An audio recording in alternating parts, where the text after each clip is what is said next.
America की ये पहली जंग नहीं है। अमेरिका इससे भी पहले भी बहुत सारी जंगें लड़ चुका है और बहुत सारी जंगों के अंदर सुबकी हो चुकी है, चाहे विक्ट्री का राग अलापा जाए। लेकिन फैक्ट ये है कि अमेरिका ने अब तक कितनी जंगें लड़ी हैं उसकी तरफ जरा नजर दौड़ाते हैं। एक जंग वो हुई जो कोरिया की हुई 1950 से लेकर 53 तक, यानी 3 साल रहने वाली कोरिया की जंग में अमेरिका ने जनूबी कोरिया के दिफा के लिए शुमाली कोरिया और इसके इत्तेहादियों जो कि चीन और सोवियत यूनियन थे उनके खिलाफ बड़े पैमाने फौजी मुदाखलत की। नॉट जस्ट दैट, इस जंग के अंदर तकरीबन 36,000 अमरीकी फौजी हलाक हो गए और कोरिया आज भी डिवाइडेड है। So no clear victory as well. Vietnam जंग हुई। वियतनाम जंग मशहूर जमाना है। 1955 से लेकर 1975 तक रहने वाली वियतनाम जंग लाओस और कैम्बोडिया में शुमाली वियतनाम और जनूबी वियतनाम और इनके इत्तेहादियों के दरमियान लड़ी गई।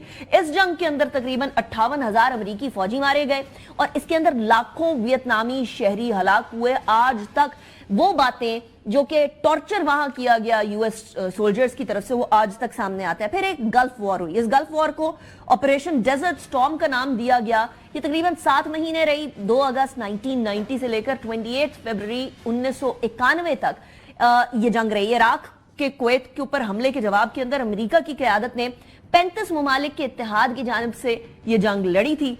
इस जंग में अमरीकी हलाकतें कम थी, तकरीबन 300 थी, लेकिन 25,000 से ज्यादा लोगों की हलाकतें हुई थी। इसके अंदर खलीजी जंग पर इत्तेहादी ममालिक का खर्च तकरीबन 61 अरब डॉलर आया था। अफगानिस्तान की जंग जो कि 20 साल रही, 2001 से लेकर 2021 तक, अमेरिका की सबसे तवील जंग थी जिसके अंदर तकरीबन 2400 अमरीकी फौजी मारे गए थे और लाखों अफगानी शहरी मुतासिर भी हुए थे और इसके अंदर कई अफगान शहरियों की जानें भी गई थी। अक्टूबर 2001 के अंदर शुरू हुई थी ये जंग, 20 साल जारी रही। इस जंग के अंदर 2,40,000 से ज्यादा अफराद हलाक हुए थे। इस जंग पर अमेरिका को तकरीबन 22 खरब 60 अरब डॉलर खर्च करना पड़े थे और 31 अगस्त 2019 को अमेरिका ने अफगानिस्तान से इनखला किया था। फिर इराक जंग 2003 से 2011 तक रही और इसके अंदर सद्दाम हुसैन का तख्ता पलटा गया। अंदाजे के मुताबिक 3,15,000 लोग मारे गए थे। इसके अंदर इस जंग के अंदर तकरीबन 4500